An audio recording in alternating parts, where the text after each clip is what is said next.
wakeupcalldt.com, your one-stop sports shop, and on mixlr.com/wakeupcalldt. I hope you're having yourselves a fantastic day today, waking up this morning where sports meets life inside a wake-up call with Dan Tortora. Appreciate your patience. You know how I feel about that internet provider called Rectum. So we're not going to talk about it, but you know how I feel about it. So maybe it's the annoying moment of the week for the 82nd time. Who knows?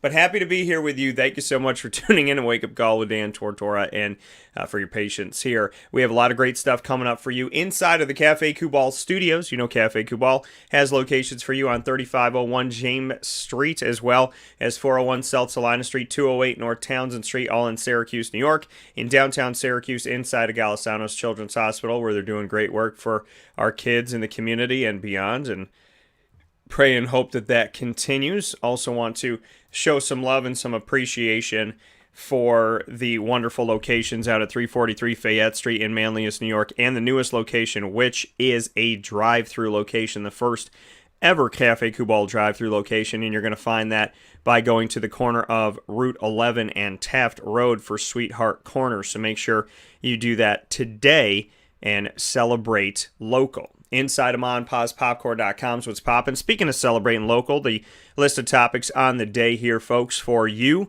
Very excited for two people connected with Central and Upstate New York. We'll start off our bi-monthly broadcast special with Mr. Shamarko Thomas with On the Mark. Shamarko Thomas, former Syracuse player and NFL player, joining me to speak on topics every other Tuesday at 9:15 a.m. Eastern Time. And this Tuesday, we're going to be speaking on the 2-1 Syracuse Orange, as well as the defense as a whole. So what he thinks about Syracuse at 2-1, what his overall take is on the Orange. We'll hear from Shamarko Thomas, so I'm very excited to have Shamarko on the show to speak on the current state of Syracuse. And, of course, as always, we'll be talking about a lot of life topics, probably get deep in certain places and speak on things that we love to laugh and smile, as well as really get to the nitty gritty and talk about topics that have to do with life itself and the things that matter to us. So Shamarko always here for a good time and always bringing it with it. So I'm excited to have Shamarko Thomas on the broadcast so that we can talk about so many different things, including the 2-1 Syracuse Orange that are back above 500 this season, and already better than last season where they had one win. Now they have two. So it took them 11 games. They had one win in 11 games last year. Now they have 2 and 3. So that's a good thing to have as we get set to move forward here on Wake Up Call with Dan Tortora. So thank you so much for hanging out with us, and definitely appreciate you being here and having some fun with us where sports meets that thing called life. So very, very much appreciate that, and looking forward to having Shamarko on in just a second here. And then in hour number 2, somebody else who's been connected with Central and Upstate New York, Miss Gina Castelli, who was the head coach for a long time, almost a decade, with the Lemoyne College Dolphins here in the community. And our relationship with Lemoyne is very strong here with Wake Up Call with Dan Tortora, and always getting stronger. So Gina Castelli joining us today and bi-monthly as well, every other Tuesday with Shamarko, right after Shamarko at 10:15 a.m. Eastern Time. And it's called Sports Ends in a Vowel because she has Italian blood and so do I. So two people talking about sports that are Italian. Sports ends in a vowel. So today we'll be talking about the thing that a lot of us have heard. You miss 100% of the shots you don't take. So we'll talk about what that exactly means and how you can utilize that in your life on and off the court and fields of life. And then we'll wrap up, as we do every Tuesday, with the ingredients to success. Proudly brought to you by Avicolli's on the corner of Route 57 and Wetzel Road in Liverpool, New York. Your trusted neighbor for over 2 decades. Avicolli's right down the road from Liverpool High School, where we are constantly bringing those Liverpool Warriors over to Avicolli's and doing live monthly shows. We'll have another one there this month on Thursday, which I'm ecstatic about. We'll be talking more about that as we go throughout the day today. So, the ingredients to success brought to you by Avicolli's will be coming up as well. Shamarko Thomas first, then Gina Castelli. A jam-packed show inside of the Cafe Kubal studios. Always excited to have you and always appreciate having you here where sports meets life. So thanks for hanging out with us here on Wake Up Call with Dan Tortora. We'll take a step aside for a fast break and come back with Shamarko Thomas right after this. inside of the Cafe Kubal studios. This is Wake Up Call.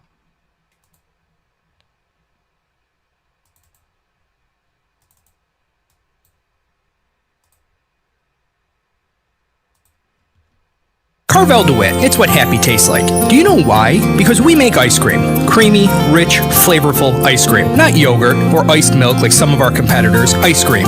Fresh, by hand, daily. For the calorie conscious, we have something new for you. Our new Carvelite. Same great flavor, creaminess, and texture of our regular ice cream with only 35 calories an ounce. So whether you want an ice cream cake, flying saucer, dasher, carvalanche, hard or soft ice cream, we will satisfy your craving with our fresh, handmade regular or new Carvelite ice cream. Carvel DeWitt. It's what happy tastes like.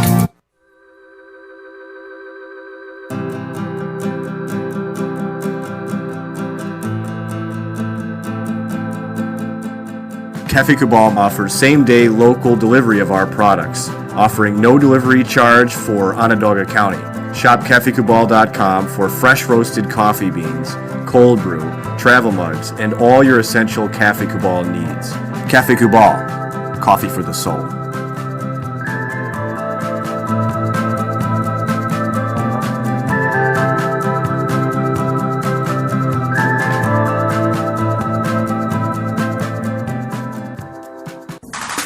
The Wildcat Sports Pub in Camillus, New York is located on 3680 Milton Avenue in the Home Depot Plaza. It is your family-friendly sports bar and restaurant. Folks, some sports bars aren't family-friendly. Some family-friendly restaurants are not sports bars. The Wildcat Sports Pub in Camillus, New York is proud to be both.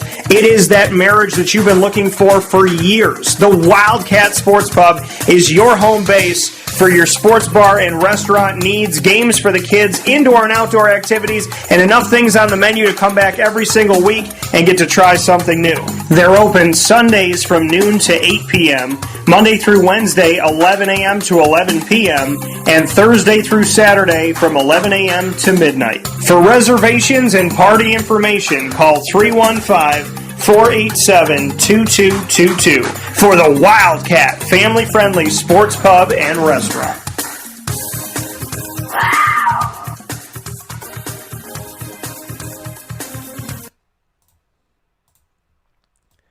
Welcome back here to Wake Up Call with Dan Tortora on wakeupcalldt.com, your one-stop sports shop, and on mixlr.com/wakeupcalldt where you're listening. You're watching on facebook.com/livenowdt, as well as youtube.com/wakeupcalldt and facebook.com/wakeupcalldt. And like I said, every other Tuesday bi-monthly, we have Gina Castelli and Shamarko Thomas on the broadcast for their signature segments, their posts here, and Shamarko first at 9:15 a.m. Eastern Time every other Tuesday, bringing on the mark to the broadcast with always a different topic every single broadcast. And you know, we jump into a lot of different things, and I love talking with Shamarko because of everything that we get to talk about and how it kind of, you know, I feel like God kind of takes over.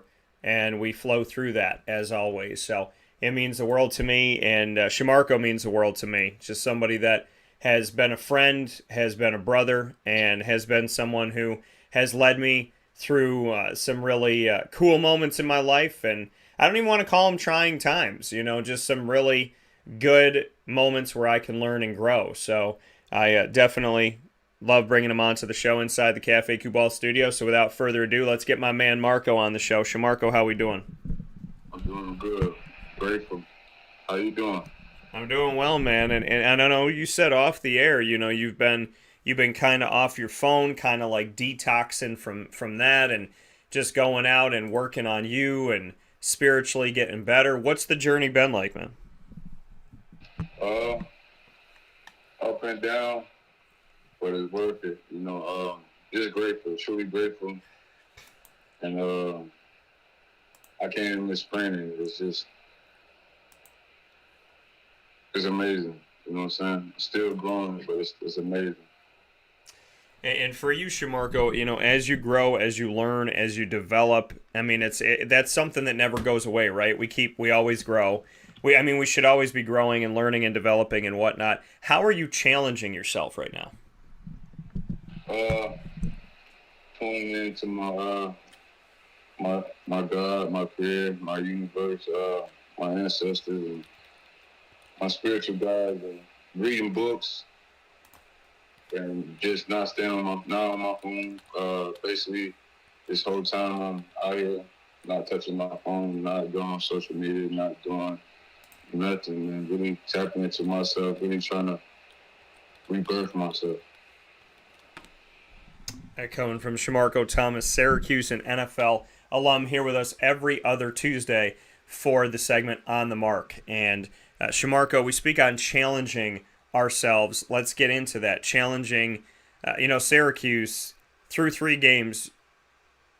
What can you say about how they've challenged themselves, either in a good way or maybe a not so good way? How has Syracuse challenged themselves?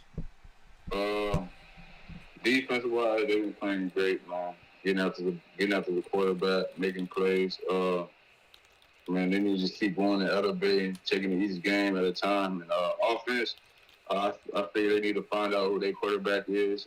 It's still up in the air, but I love the underdog, DeVito. You know what I'm saying? Schrader is nice.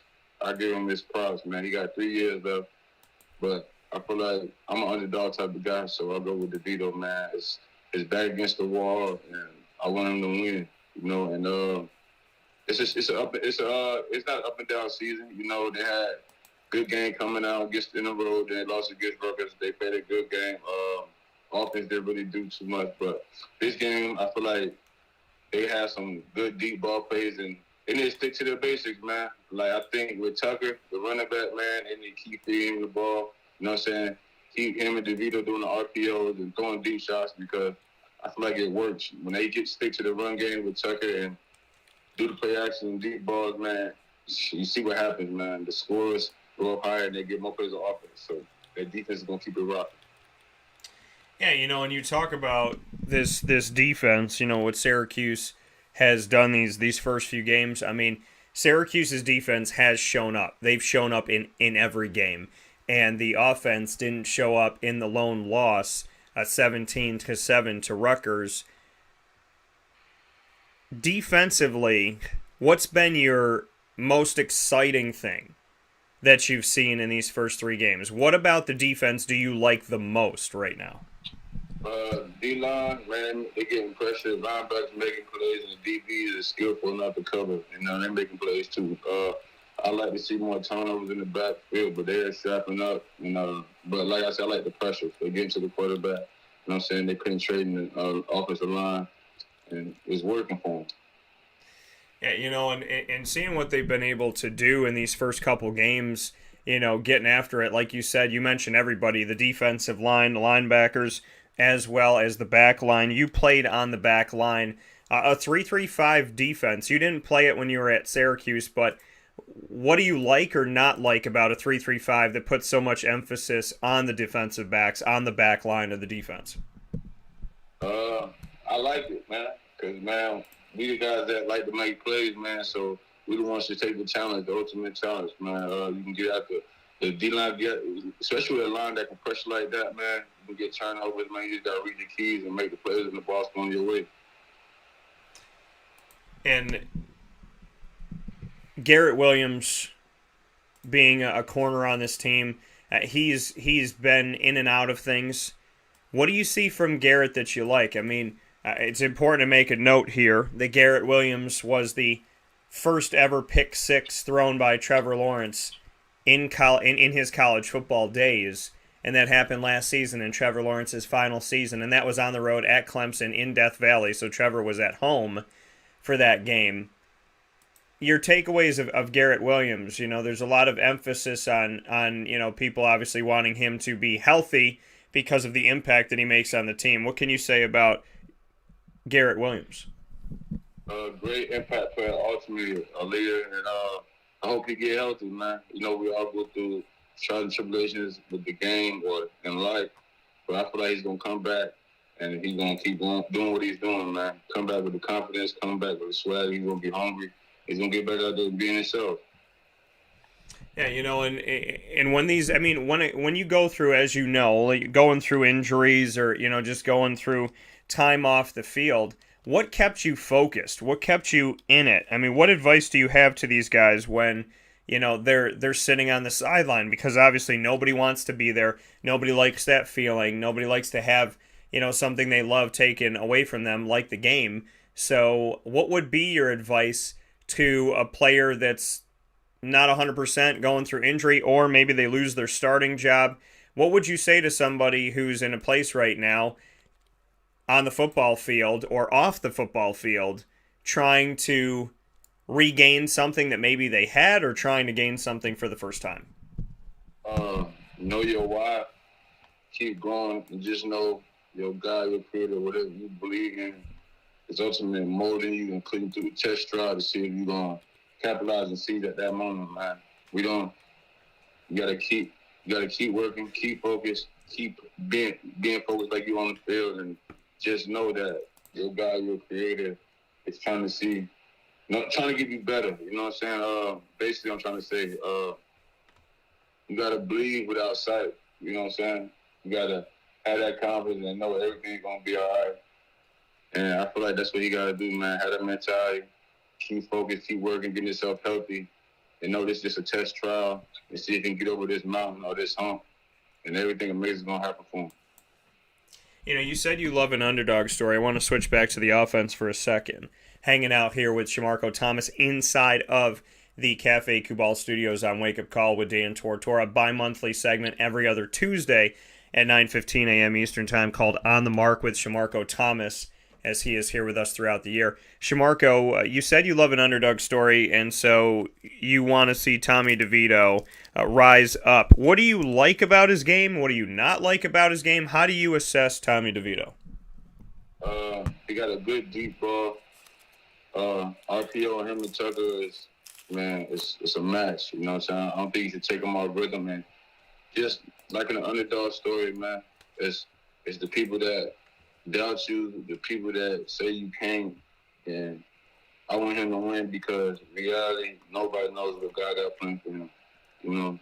This is just a test trial to see if he will keep his faith, keep pushing, keep going, keep being the confident young man he is. Understanding, like I told you about the other guy, it's a test trial to see if you'll let people dictate your future, your dreams, your goals. And I think he won't.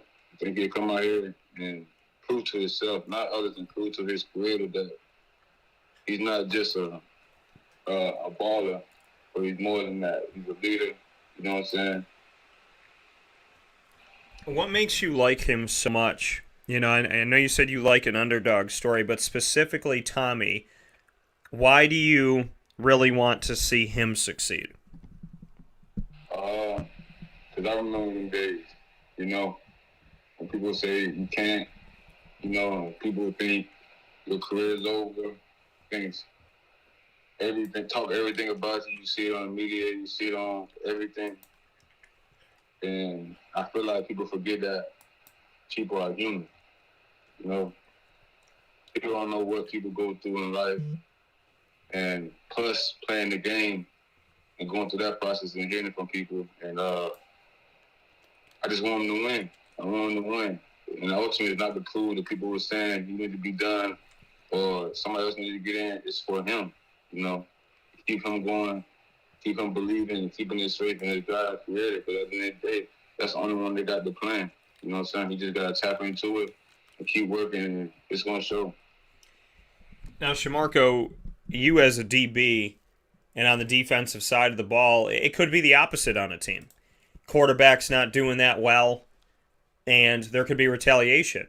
I feel like in a locker room that I had been in before that, I was concerned of that with one of the DBs that was there and the quarterback of, hey, if this doesn't work out, this guy's going to say something. This guy's going to have a problem. This guy is it's like that's my quarterback until he doesn't do right by me. And, if he keeps throwing picks and keeps doing that, like he's my quarterback for now, but maybe not my quarterback forever.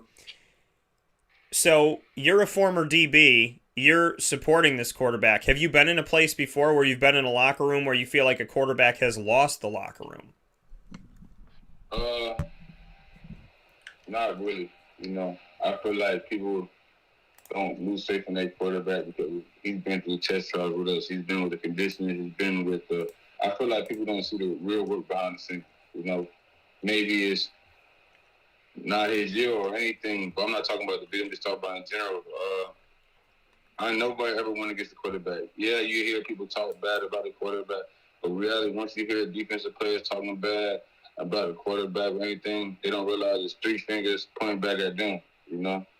And we got our own responsibility to take care of and realize that's going to mess up and decimate the team. If we're not all together, no matter what, you're going to lose. And, yeah, I've been on teams that lost before because people was talking about the quarterback, people were talking about this, that, offense, all that stuff. But one thing, we was winning, no matter what, our quarterback was doing bad or good, bro. We always had his back. Yeah, and like you said, no matter what, happened with your quarterback, you always had his back. You were always there for your quarterback. You had a quarterback that just really was something truly special in Ryan Nassib. I mean, he was one of the guys that, Syracuse hasn't really been able to hang their hat on a quarterback in recent history, but the Dungies of the world and the Nassibs of the world, they took care of some business recently here. What did Ryan Nassib do that just made you stand back and say, you know what, this guy's a good leader. This is a guy who I want to get behind. Kept going, kept his faith, kept pushing, kept working like he was a starter. Because people don't know, Ryan should have been started a long time ago, but they brought in the basketball player, And I remember that day, you know what I'm saying?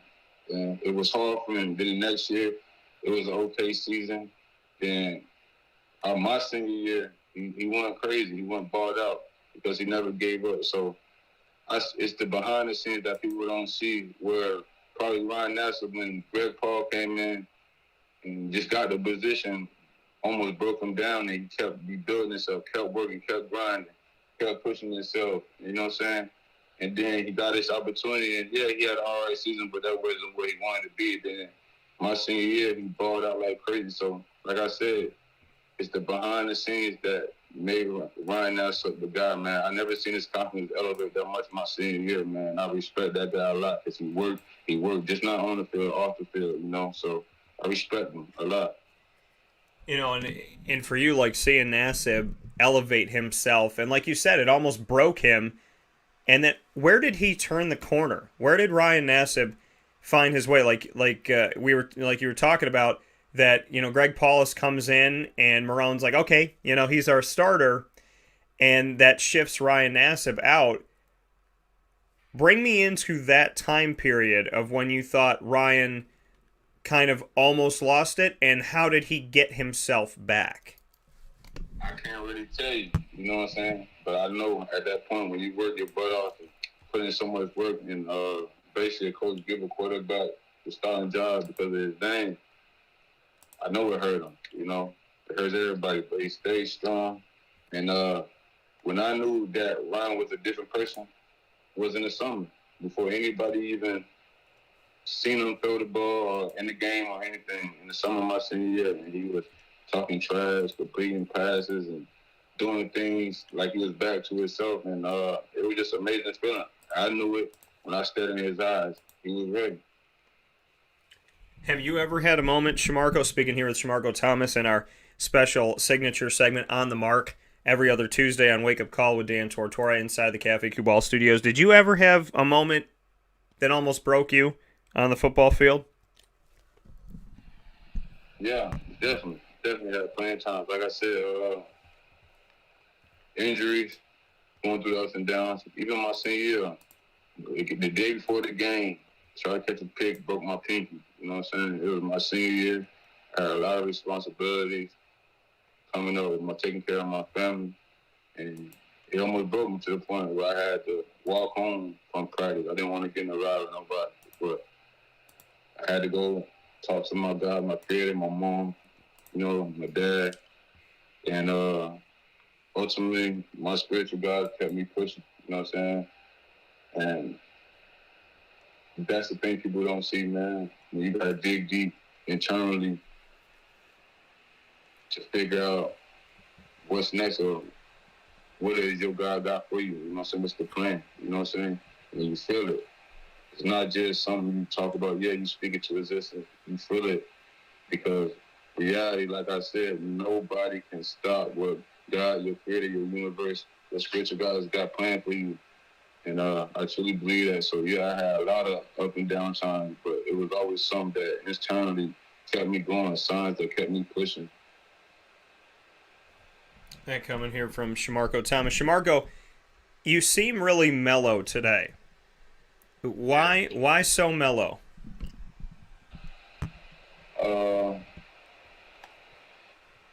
Just grateful, man.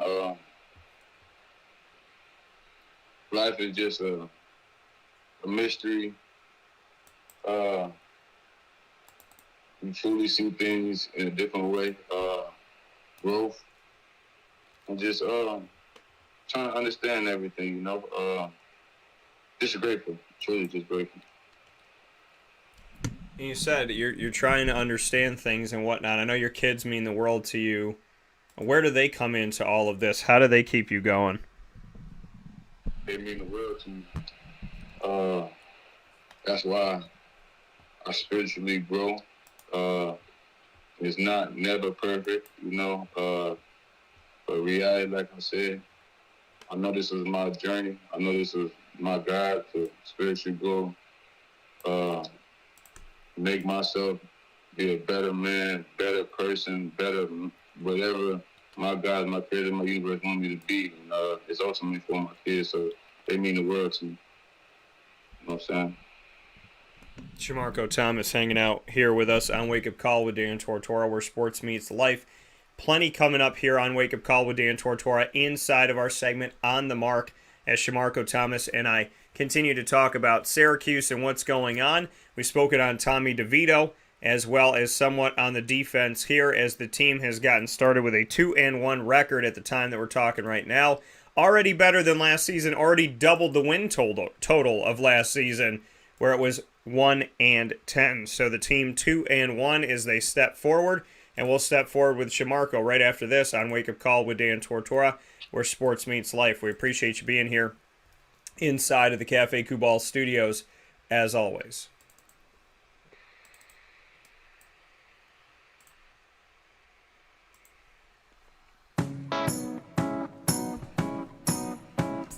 In these unique times, there are those in our community that give us a sense of normalcy and positivity. Pizza Man on 50 Oswego Street in Baldwinsville has been here for you for over 35 years and is here now. Call 315-638-1234 or order online at pizzamanbville.com to bring those familiar tastes into your home. And remember to come see our monthly on-site broadcasts centered around the community and our Baldwinsville Bees. Pizza Man in Baldwinsville. Any way you slice it, they are always here for you.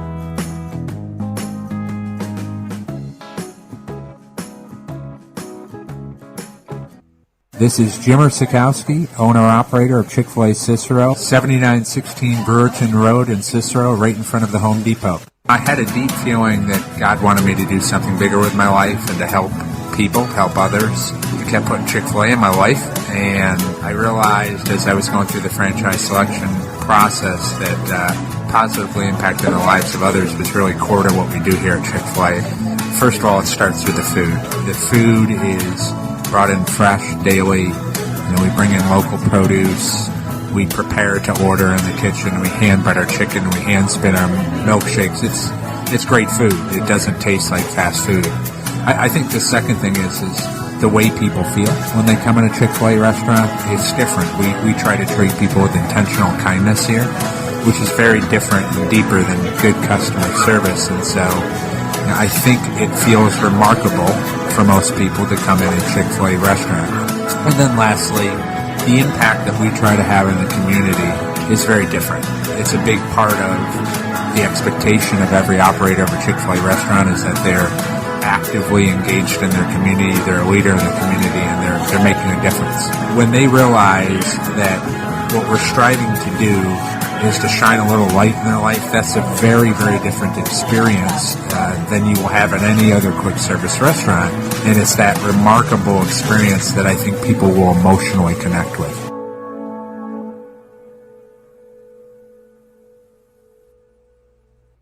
I'm George Townsend of Honda City with some good advice when buying a new car. The true cost of owning a new car is determined by the appraised value when you trade it. No vehicle appraises higher than a Honda. Next, look for low APRs and deep discounts. You also want low maintenance costs and great fuel economy. That's why my advice to you is to buy a new Honda. Looking pre-owned, visit our Honda Certified Used Car Center. Honda City, 7140 Henry Clay Boulevard, Liverpool, or HondaCity-CNY.com. It would be a pity if you don't shop at Honda City.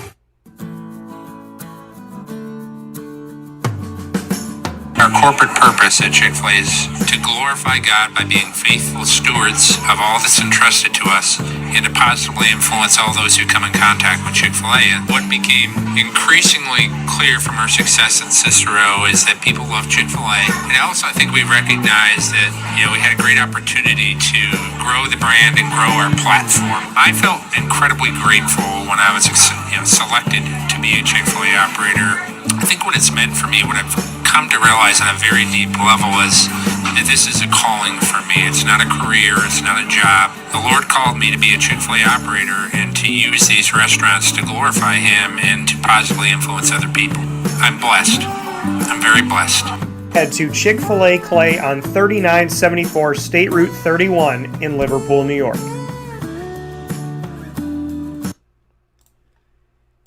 Welcome back here to Wake Up Call with Dan Tortora on wakeupcalldt.com, your one-stop sports shop, and on mixlr.com/wakeupcalldt from inside the Cafe Kubal Studios, hanging out with you every Monday through Friday from 9 a.m. to 11 a.m. Eastern Time. We appreciate you being here, hanging out with us, having some fun where sports meets that thing called life. We are on mixlr.com/wakeupcalldt, wakeupcalldt.com, two places where you're listening live around the world, and you are watching live on facebook.com/wakeupcalldt, facebook.com/livenowdt, and on youtube.com/wakeupcalldt. Inside of MonPausPopcorn.com's What's Poppin', we have Shamarko Thomas with On the Mark, and I'm very excited to continue that conversation with Shamarko. So, Shamarko, you talk about the underdog, you love the underdog story, Tommy DeVito speaking on him and kind of, how the quarterback competition's going on and, kind of back against the wall and whatnot. For this situation with Tommy, sometimes the fans are very ruthless and they say a lot of things. What's your advice to Tommy DeVito or to anybody who gets booed in their own home stadium or booed in their own house or booed in their own school?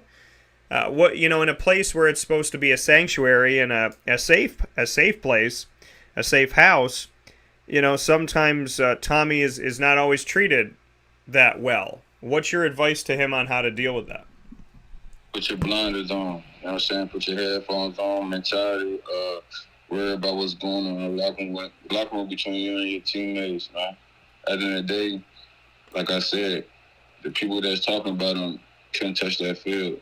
You know what I'm saying? Or wouldn't touch that field or go against anybody on that field. So, reality is between him and his creator, or God, whoever he believes in, and his teammates in the locker room, because ultimately, they not booing him. They got his back. You know what I'm saying?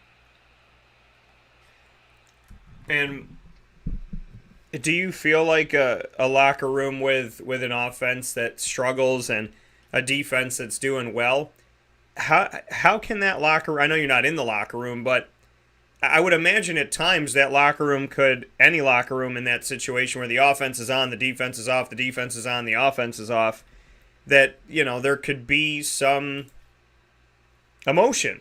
There could be some frustration. So how does a team go through that? And have you ever had to go through that? Definitely had to go through. Every team goes through. Some days the offense is good and defense is down. Sometimes the defense is up and the offense is down. Sometimes special team make us win the game. You go through that in football. That's called the game. You know what I'm saying? You don't know how it's going to pan out. You just prepare in the week. But reality, we got the offense, the defense, the special teams. They all got to take care of their responsibility, because once you start worrying about the other side, that's when you start to lack. So they all just got to come together and know, man, that's how the game goes.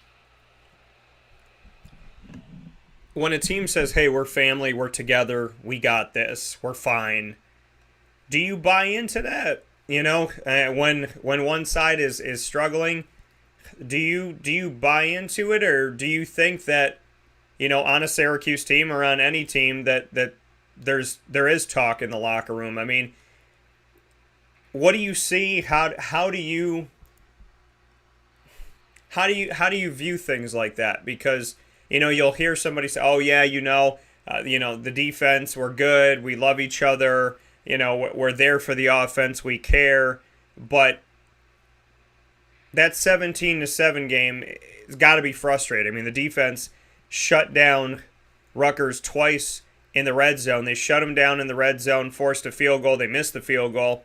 And then Tommy DeVito fumbled on the very first snap. The defense comes back out in their own red zone, prevent another touchdown, and then Rutgers ends up getting the field goal there. In moments like that, do you really believe that they're like, hey, we're a band of brothers?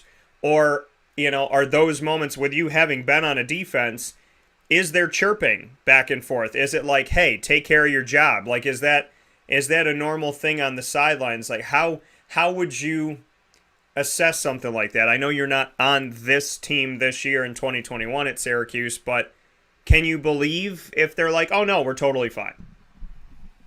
Yeah, I can believe it, you know, because at the end of the day, like I said, we don't know what's going on in that locker room. We don't know how they talk to each other, how they've been leading, how DeVito's been leading. You know what I'm saying? A defensive player. So, yeah, if they said they got their quarterbacks back and their offensive back, they know. As a defensive player, we was always taught from high school, college, NFL, man. Like, if we them guys that we know we gotta hold the team down, we're gonna do that job no matter what happens. So, reality, if they say they still a family and defense is going to hold it down until the offense get better, because reality, like I said, it's going to be one game that the defense is going to have a bad game, God forbid, no time soon. But the offense, DeVito's going to make a play, Tucker's going to make a play, they're going to have wide receivers that make a play that stay them. So reality, they got to be together. They got to be family and have each other's back. That coming from Shamarko Thomas inside of our Wake Up Call with Dan Tortora special segment that airs bi-monthly every other Tuesday at 9:15 a.m. Eastern Time, called On the Mark. Shamarko, this team this year, we've talked about the quarterback situation, and we've talked about your quarterback situation with Ryan Nassib at Syracuse. I'd love to jump into your quarterback situation in the NFL.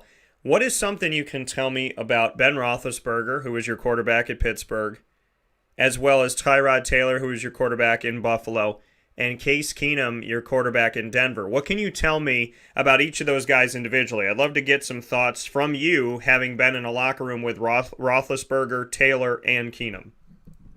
Roethlisberger, amazing guy, man. One of the Hall of Fame quarterback everybody knows, and one of the most athletic guys I ever met, man. He's like he's a great guy, man. I can't explain him, man. The first time that I got drafted and I was in Virginia Beach, and he called me up saying he was in town. I didn't go see him, but just for him to do that, I wasn't no big time draft pick. He's just a great guy, and I feel like people don't see the greatest in people because they judge on, you know what I'm saying, the past. But, man, he's an amazing guy, amazing father, amazing mentor, man. He's just a great dude.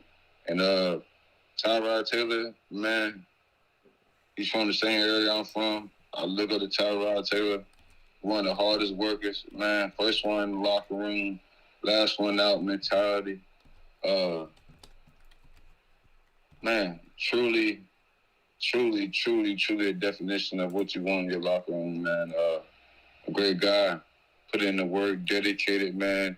Don't take no shortcuts. Keenum, the same, man. Works his butt off. Puts in the work every day, man. Comes out there with excitement, enthusiasm, man. The vocal leader, and man, it was just amazing to be on teams with them guys. You know, and you speak about that, you know, obviously these different guys and what they've meant to you, but you said Tyrod Taylor, that's the guy you want. Why? Why was Tyrod Taylor, why did he make such an impression on you? Just basically how he carries it. All the quarterbacks, these guys I want, obviously, they all great quarterbacks, you know, but it's not that I want. It's just Tyrod Taylor is a hard worker, man. He puts in everything, film study, there early, man. I don't know what time he gets up because by the time everybody gets to the facility, he probably done worked out, watched film, ate, you know what I'm saying, already ready for meetings, ahead of everything, you know. He carries himself in a great demeanor. He eats healthy, does everything right, you know what I'm saying? And I'm not, that's Ben too, you know. He works his butt off. You see how much weight Ben lost. You can see how great he is with his arm and making plays. And shoot, he's playing for one of the best teams best franchises, you know, for a long time. But, man, them guys are great. Yeah, you know, and in Big Ben, you bring up the fact of, you know, just that, you know, like you said, some people don't understand people or they hear certain things and whatnot. You were in a locker room with him for years. Did he speak as a leader? Did he bring you guys together? Did he bring the offense, the defense, and the special teams? What did Ben do in the locker room? Was he vocal in the locker room, on the practice field? What type of leader was he? Because he's the guy you spent the most amount of time with in the NFL. So what did he do in the locker room? What did he do in practice? Did you feel that he really had the command of the entire team? Oh, he's definitely a leader, man. What he taught when it's needed, but he showed it with his actions, man, the way he practiced. I just remember, man, we used to be competing against him, man, and he showed why he's been Roethlisberger, man. Really throwing the completions. Like his mentality is different when it's time to compete. So he's definitely a vocal leader. You know what I'm saying? When it's time to be needed, you know what I'm saying? When we need it, and also, man, by his actions, the way he, you know what I'm saying, plays on the field. You know, we also look at the fact of Tyrod Taylor. He's playing again. You know, he's out here starting last year, that kind of freak injury thing with the Chargers, and then he comes out with Houston, and we've been able to see him the first couple games. Now, will we see him, you know, God willing, he'll be healthy moving forward here, but with Tyrod being your quarterback in Buffalo, what can you say about what he's been able to do? I mean, you know I'm a Jaguars fan, and he ran all over Jacksonville, exposed Jacksonville, took advantage of Jacksonville, and beat them well. What can you say about what Tyrod Taylor looks like now with the Houston Texans? And did you think he had this in him? Did you think he had more left in the tank? I knew he had more left in the tank, man. Like I said, man, he's one of the hardest workers I've been around, man. You're not going to outwork him. You're not going to outstudy him. You're not going to do none of Tyrod, man. He's dedicated to the game. He's dedicated to his craft. And, man, he deserved it all. That coming from Shamarko Thomas here on Wake Up Call with Dan Tortora. Shamarko, some fans brought up recently that they'd love to have a panel discussion with Doug Marrone and Scott Schaefer. You experienced them both. The last head coaches before Dino Babers came in. What can you say about, you know, to kind of maybe paint this picture a little bit for fans that asked for it? What do you think? I know you're not them, but you were coached by them. What do you think a panel with Doug Marrone and Scott Schaefer would feel like, and what would it look like? What you mean panel? Like them sitting down having like an open discussion with, you know, just microphones sitting there talking about when they coached at Syracuse. They're going to give it to you straight raw. And authentic, man. For real, man. There's some great coaches, man. Changed a lot of people's life, man. And it wasn't easy, but life ain't easy. I really think them two coaches are the implement of teaching young men about life and resiliency. You know what I'm saying? And I appreciate both of them, but it'd be a wild conversation with the two guys, man. Why would it be so wild? Because they're going to keep it truthful. You know what I'm saying? They keep it blunt. They'll keep it straightforward. You know what I'm saying? I'm not saying they're going to say – they might. I don't know. Schaefer might say something. Marrone might say something, but keep it blunt, man. They're real. You know what I'm saying? Like I said, playing with them guys, being around them coaches and playing for them guys, it was hard. You know what I'm saying? But reality at the end, it was great because we had to go through a lot of things. But he was just showing us life. You know what I'm saying? The resiliency and how you gonna push through things in life, and are you gonna keep pushing, or are you gonna quit? So I respect them two coaches a lot. And and I love hearing that. That you have respect for them and appreciation for those coaches and having them there. With you. We look at you had Scott as a defensive coordinator, and you also, I mean, this because you were there all the way to the end of Marone. So to have Marone there as a head coach and Scott Schaefer as the defensive coordinator, did they butt heads? Did you ever see them kind of like buck each other a little bit? Did they get along? I mean, I think, the behind the scenes thing, kind of like a 30 for 30 Syracuse during this time would be cool.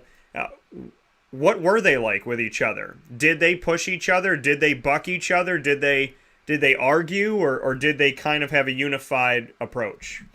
They definitely unified, but definitely they gonna buck heads. One's a defensive coordinator, so he got a defensive mindset, and the other one's an offense mindset. So definitely practice and then games, but man, ultimately it brought out the better competitive in us and them. You know what I'm saying? I mean, in practices, we used to go at it, and they used to go at it. You know what I'm saying? To the point where coaches had to shut down practices sometimes.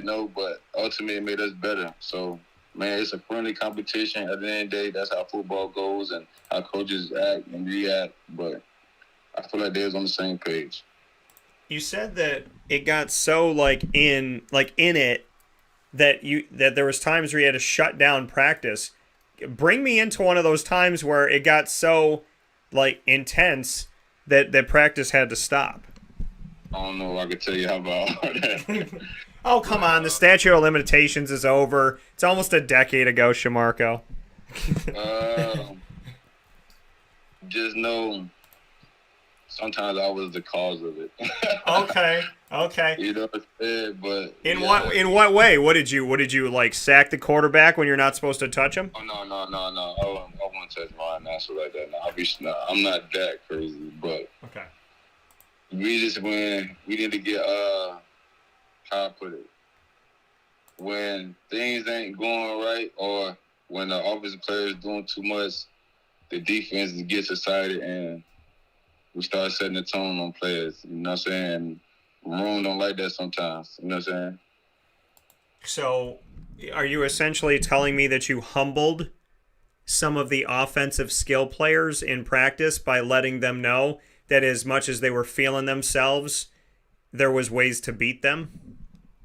No, it's not humble like that. It's basically, it could be a situation where we got third in practice and the running backs is trying to run hard, the receivers trying to block and do stuff crazy, over extra, but they tell us before they're not gonna do that, and our defense just we amp it up in practice, and it may be too much for Marone sometimes.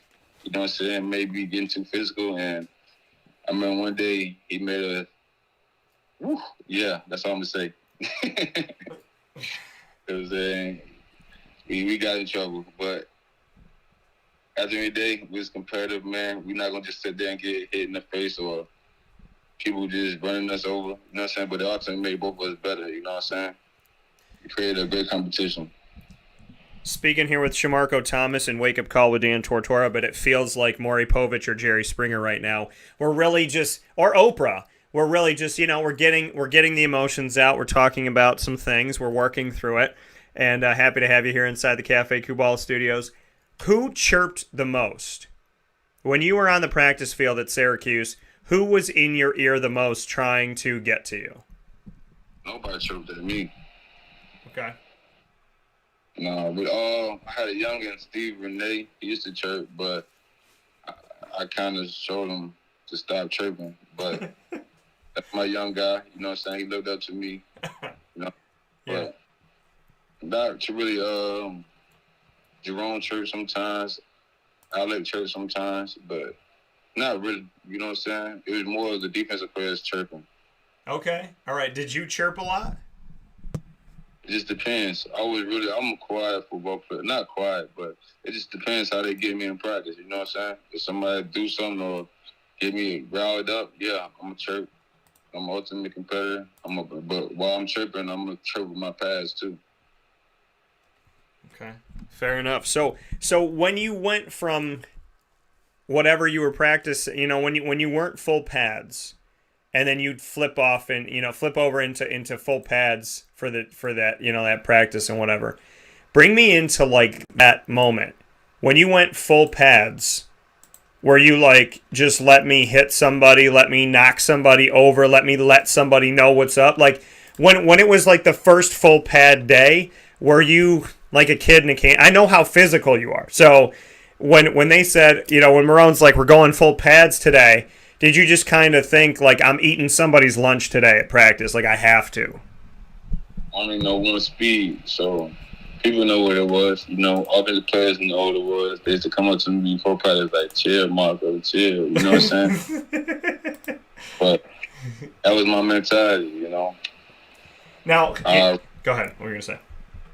I was full speed. Once full get on, it's called full speed, man. And that's how I know how to play. Ultimately, if we had third, I know how to third, but I'll third to the point where you can feel me. So, yeah, definitely. I was excited to put on full ground. So, like you said, you only know one speed. Here's the thing.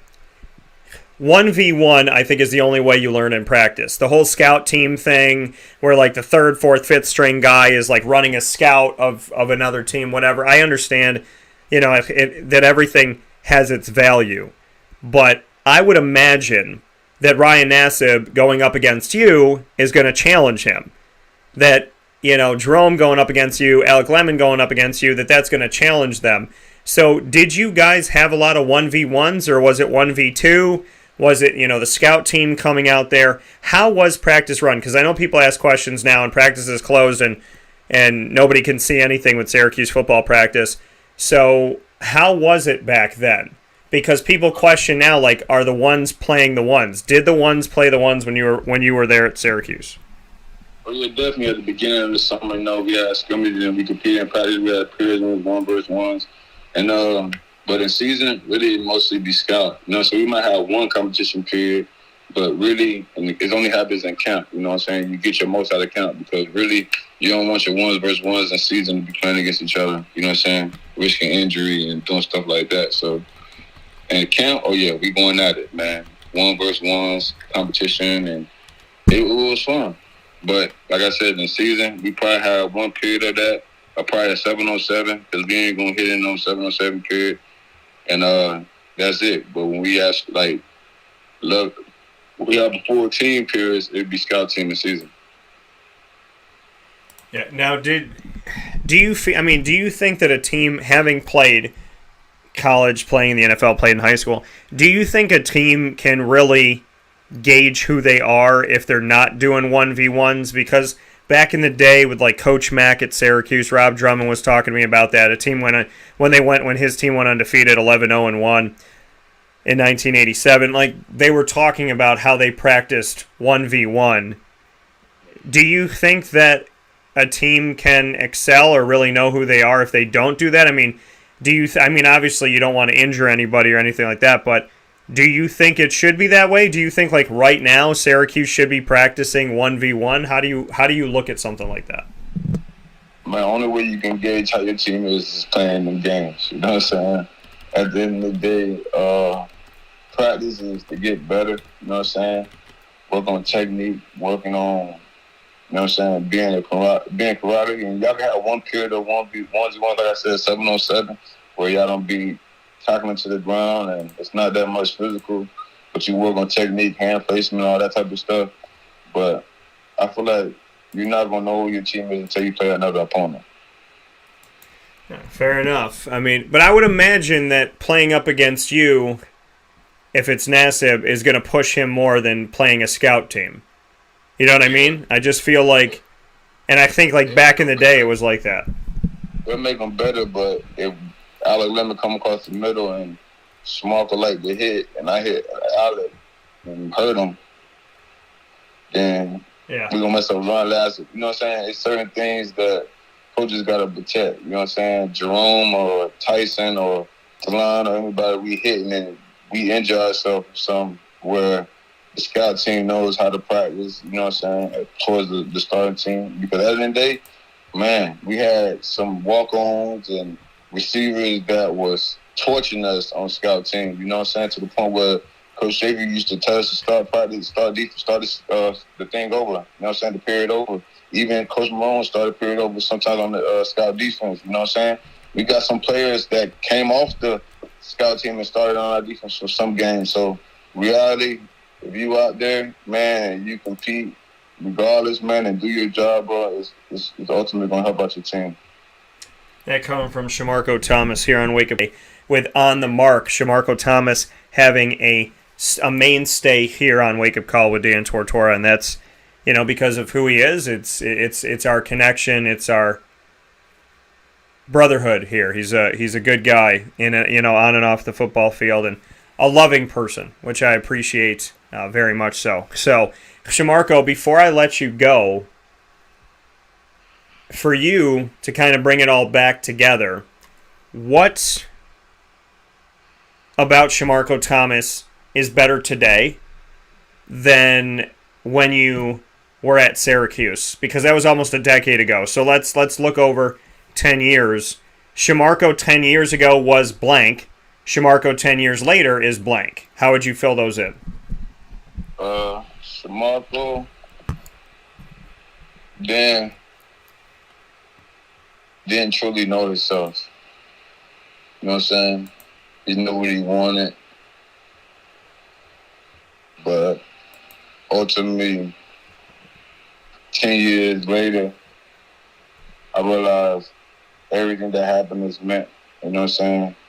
And everything that happens is meant to move you to your greater self. And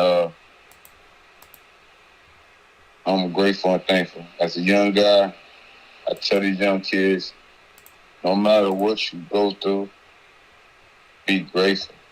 Be grateful for the small things. Be grateful for life itself, waking up in the morning, breathing. Because reality, God got the plan, but you do too. You know what I'm saying? Gratitude will take you far. And that's what I learned. Be 10 years later, gratitude will take you far. Gratitude will take you far. How has gratitude shown up in your life? How have you done more to show that you appreciate, be it God, be it a friend, a total stranger? How have you put gratitude in your life more so now to where you take the time to be thankful? Just be grateful for life itself. You know, like I said, not on my phone. I feel like people on their phone are more grateful for their phone than the God, the universe. And not just talking about universe, the simple things, man. Being able to eat, being able to go outside, being able to touch grass, be around trees, doing things like that. I feel like social media and phones and stuff make people lose sight of gratitude, you know what I'm saying? Because they see a world in a whole nother realm. And just truly grateful, man. Just truly grateful to be able to tap into my new self, trying to rebirth and grow. That coming from Shamarko Thomas here in Wake Up Call with Dan Tortora. Shamarko, as always, I appreciate you, brother. You have been incredible as always, with answering questions and speaking on sports and life, which is what I'm all about here on Wake Up Call with Dan Tortora, where sports meets life. We got a couple minutes here before we wrap up On the Mark for the week. I'm going to give you rapid fires reins, and you can ask me any 2 questions in the world. We've done it before, but I'm not going to ask you anything. I'm just going to open the door for you. You can ask me whatever you want. And 2 questions here because you've been so awesome this morning, and I wanted to, extend that to you. So what do you got for me? What is one thing that makes you joyful? What's one thing that makes me joyful? Is it? Okay. So I would say one thing that makes me joyful, my dog. I love Lily. And, I do. I mean, she's my little kid. She's my girl. And she's just a sweetheart. She's extremely smart. She's extremely loving. And she knows what I need before I know I need it sometimes. And so, when someone's like, oh, does God exist? I'm like, yeah, how do you know? I was like, look at Lily. How can a dog... I mean, I think about it all the time when she's laying in bed. I think to myself, I'm going, how can a human being and an animal get along? And how can they understand each other? It's just so uncanny. People talk to their dogs or their cats or their birds, whatever, all the time, and you don't really stop and think about it. Maybe some of you do, and that's great, but you don't stop and think to yourself, like, how does this animal, not bite my face? How does this animal get along with me? How does this animal understand me? And there's things I don't even say to her, and she gets it. So I don't really know how to describe it, but I'm so joyful and grateful for Lily because she really is her own special part of my life. And she's such a sweet, sweet girl, and she makes me want to be a better human being, a better being every single day. She makes me want to make her proud.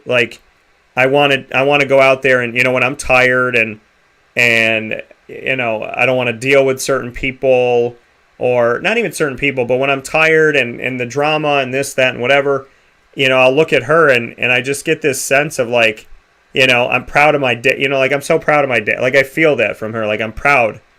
And so, I get up and I go and I do it again because I know that no matter how it goes, she's going to be there when I get home.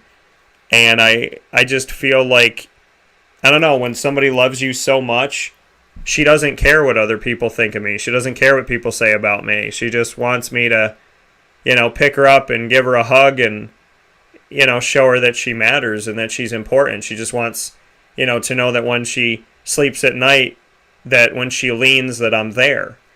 And I think we could learn a lot from Lily and learn a lot from animals that, the most important thing is being there. And I think I'm learning that from her every day. Amazing. That's amazing. That's amazing. Second question, name one way you can surprise or delight somebody today or tomorrow, expressing your love. Okay. Name one way I can surprise or delight somebody today, expressing my love. I would say one way I could surprise or delight somebody today. I would say be nice to the people that I know are not nice to me. I would say, the people that ignore me and treat me like I don't matter, to, maybe just go up and say, hey, how you doing? How's your day? And show them that not only will they not get to me, but that being that way is just so ridiculous. I've said it before, and I say this respectfully. This doesn't have to do with an ego. I don't believe anybody can truly hate me if they know me. Because what would you hate? I want to see everyone succeed. I pray for everybody. I show love. I would help anyone, that genuinely wanted to do right in the world. I want to help them if they had good intentions and they believe in God and they want to bring goodness. So why would you hate somebody that would be your friend when you don't have any, or your friend when you have a million of them? I don't understand that. So I guess, something I could do today is be nice to the people who are not nice and, hope to maybe chip away at that hardened heart. And I would say, other things I could do, I could send a text message. I sent one to my brother Evan yesterday, just kind of telling him, hey, man, I'm super proud of you, and I know you can do it. And I said something to him. I said, I know you can do it, and you know you can do it.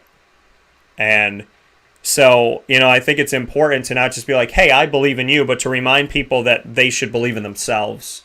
Because ultimately, at the end of the day, you can bring a horse to water, but you can't make them drink. And no matter how much I believe in somebody, they have to believe in themselves.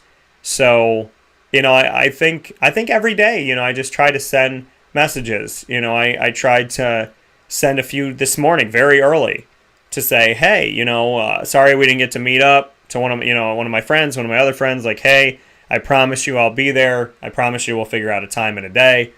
So I think it's just showing people that they matter in whatever way you can. I think an extra, how are you doing, and actually caring to know and not just asking the question because it's a normal thing to say.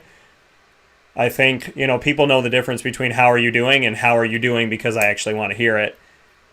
So I would say that, I just feel like people should be nice. Like, I genuinely don't ever want to hurt people.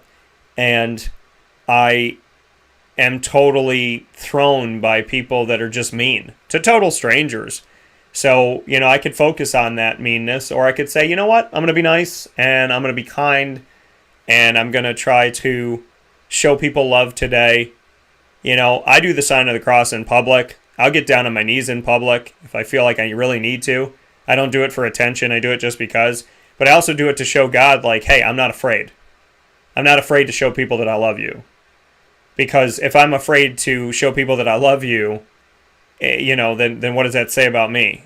If I cast you out, when you come and I want you to show me love, knowing that I didn't, I just don't want to be in that place. So I think I can be nice to myself. I can be nice to strangers. I can be nice to mean people. I can be nice to people I care about. I think a message goes a long way. We've done it. You and I have done it. Just random text message during the day. Hey, love you, brother. Love you, thinking about you, how you doing? So I think just stuff like that, when you genuinely mean it and people feel that, you have no idea what type of day they're having, and there's never been a love you, brother message from you that hasn't come at the right time. So I think those are important. Blessings, man. That's real. I appreciate it.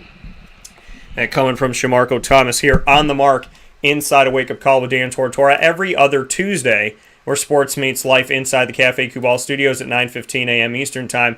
Shamarko, I appreciate it. Please be safe out there on the West Coast. Please take care of yourself, and know that, sending you my love and my positivity, and I look forward to talking with you soon, and, making sure that we take the time to send those messages. So please be safe. Please be well over there, and don't be a stranger, okay? You already know. Peace, love, and blessings, man. I appreciate you. All right, brother. I'll talk to you soon. Be well. You well, you too. Take care. Blessings on blessings on blessings on blessings. Love it. So we will take a step aside for a fast break. We'll come back with Gina Castelli, our other bi-monthly Tuesday segment, which is here with Shamarko's On the Mark every other Wednesday. And Sports Ends with a Vowel, coming up with the topic this week, which is you miss 100% of the shots you don't take. I know that you may have heard that before, but we're going to break it down right after this.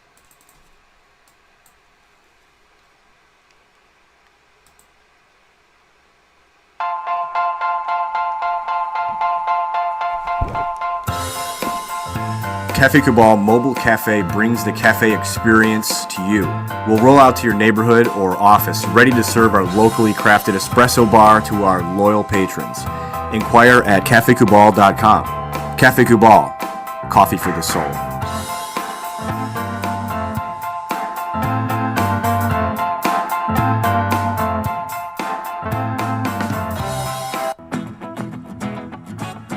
Hi, this is Amy from Mother's Cupboard, home of the whole frittata. We are open daily 6 a.m. to 1:30 p.m. For takeout orders, call 315-432-0942 and tune in to Wake Up Call with Dan Tortora for our monthly food challenge, and try our Wake Up Call signature menu item, available 7 days a week.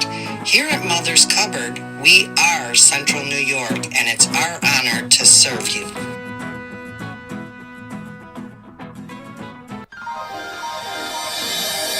Ma and Pa's Kettle Corn and Popcorn Factory, located on 201 7th North Street in Liverpool, is home to over 40 flavors with more than 200 flavors in their total wheelhouse. Sky's the limit for this sweet and savory Central New York company. Keep it local at your parties, fundraisers, wedding showers, baby showers, and more by calling 315-450-MA-PA. That's 315-450-6272 for popcorn bars with custom flavors and colors at your upcoming event. Make sure to visit them on 201 7th North Street in Liverpool, New York. And for more information, go to maandpassnacks.com. Ma and Pa's Kettle Corn and Popcorn Factory.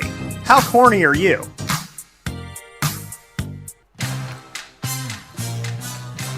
Here at Progressive Dental, we understand the importance of regular dental visits and preventive care. Cleanings and checkups are essential to good oral health. We have multiple locations in the southern tier, so come visit us in Binghamton, Enwell, Kirkwood, Montrose, and Norwich.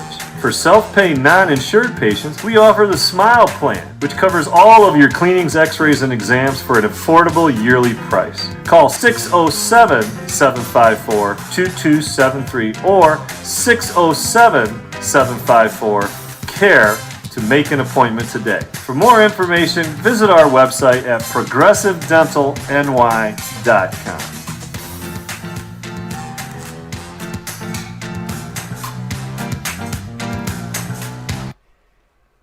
The Millhouse Market, located on 3790 New York 13 in Pulaski, New York, is worth the drive every time. Make sure you make your way down to the Millhouse Market or up to the Millhouse Market, wherever you're coming from. Find your way to a place that has fantastic food, awesome, just great people. Rebecca Alford is a fantastic creator. She's like every day I feel like she has a canvas in the kitchen, and she just create something on that canvas, and then it tastes incredible, and then you say to yourself, that's what I'm getting every time I come here.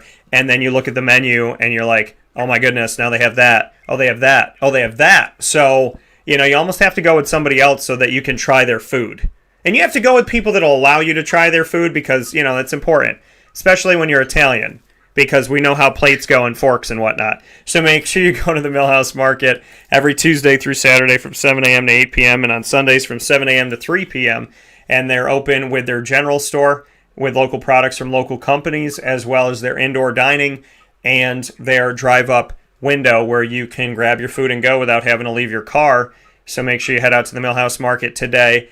I would tell you right now, in this moment, get the bee sting pizza, get the M&M cookie. I'm trying to let you look at my playbook right now a little bit.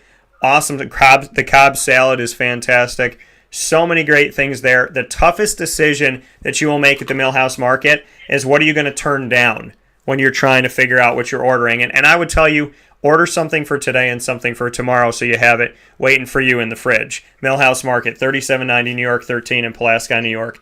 Worth the drive every time. Back here inside the Cafe Kubal studios, hanging out with Miss Gina Castelli here every other Tuesday at 10:15 a.m. Eastern Time. Gina joins us for a segment I like to call Sports Ends in a Vowel. Two Italians talking about sports and life here every other Tuesday. So bi-monthly here, and always appreciate having Gina on the broadcast. You know her from Lemoyne history. We sat down at a foldable table that probably weighed a half of a pound. I looked like the Hulk if I picked it up with one hand and threw it. So we met at this little table, just like this round white table, and talked about her future and what she was trying to do at Lemoyne. And then she accomplished incredible feats, like having a Northeast 10 tournament championship for the first time in Lemoyne history of over 20 years. And she's just a consummate professional, an incredible human being. And she gives me the opportunity to let her grace the stage every other week. Instead of talking to her a few times a year now, we get to talk to her a couple times a month, which selfishly is really cool. So let's bring in Miss Gina Castelli as she's road trekking into work right now. Gina, how are we doing today? Hey, Dan. Good morning. I'm doing great. I'm really happy this week because the Buffalo Bills won. So I'm in good spirits for sure this week. So yeah. Well, thank goodness. Thank goodness that Buffalo won, right? That first week was just disgusting, and they find a way they win. They really just command against Miami, and they get the dub. So how long have you been a Bills fan? Oh gosh, long time. But I don't know. During COVID, I really kind of like went over the top with it because I had so much time. I started following them. Not just on social media, but just listening to all their press conferences. And I'm a big time fan. I love listening to Sean McDermott. Any little nuggets of information. I think he's a fabulous coach, and he's got some really cool things that he does, and love his staff. So I would say the last 2 years I'm over the top, and I really enjoyed it. When I was at Lemoyne, Emma Brinker, who's also from the Western New York area, she's a big time Buffalo Bills fan. So it was always fun during the football season to talk football with her, and and go at it with the New England Patriot fans on our team, of course. So it's been fun. I'm so excited for Buffalo. We're such a big sports town, and I'm just so happy the Bills are back and they're doing some great things. And everybody's a Bills fan in Buffalo. There's not many people that aren't. Yeah, and I think that's cool, because you go to certain places and there's fans of like all different teams, but essentially what you're saying is, hey, if you go to Buffalo, those are Buffalo fans. And I think and it is, they care so much. They're very devout. You said, you really like Sean McDermott. You really love to hear him speak.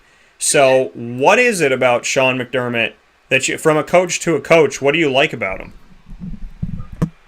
I think, with him, he's just a very disciplined guy, and he does what he says he's going to do. And, he's also very faith-based too. And I just think that how he started with the program and to see what they're doing now, it's really been it's been a great transformation. I remember watching him when he started, just, his whole goal was just creating a better program, and creating good teammates. And, I remember after wins, they would show him high-fiving all the guys, through the tunnel and waiting for the guys. So he did little things like that to show, how much he cared about each player. And, he obviously looks like a very tough coach too. So, but I do think that you can see that the guys really love him.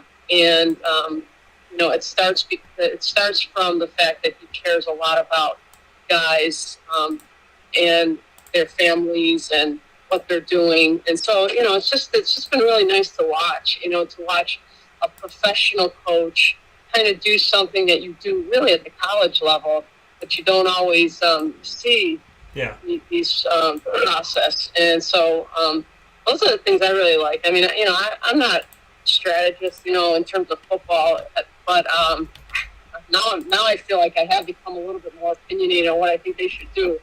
But I really trust his judgments and what he's doing. That coming from Gina Castelli, Sports Ends and a Vowel. Talking about the Buffalo Bills this morning. What's your craziest thing you've bought? Like, like you said, the last couple of years you've gotten kind of intense with the Buffalo Bills. Do you own something that you don't want to tell people that you own that's Buffalo related? No, but anybody that knows me knows I'm very superstitious, even in coaching. So it's like, if there's something I wore that day that we lost, I don't wear that outfit again. So okay. I have 3 or 4 different shirts, Buffalo Bills shirts. Last year I wore one the entire time and I didn't wash it. And I wore it the first game this year, and we lost. So I ditched it right now, and I went back to a very old jersey. I have a Sammy Watkins jersey, and he played for the Bills, 14. Yeah. And I wore that, and we won. So I might have to keep wearing that until the next loss, and hopefully there's not many more of those. You and I both believe in God.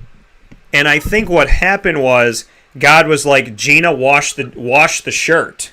You know what I mean? I think they lost with you wearing it when he was just like, wash the shirt. You know, like you wash it in the off season. But you know what? I get that whole thing. You know, I know people have said that before. You know, there's like, oh, I got my lucky boxers. I got my lucky socks. I got my lucky hat. And I know there's people that are superstitious.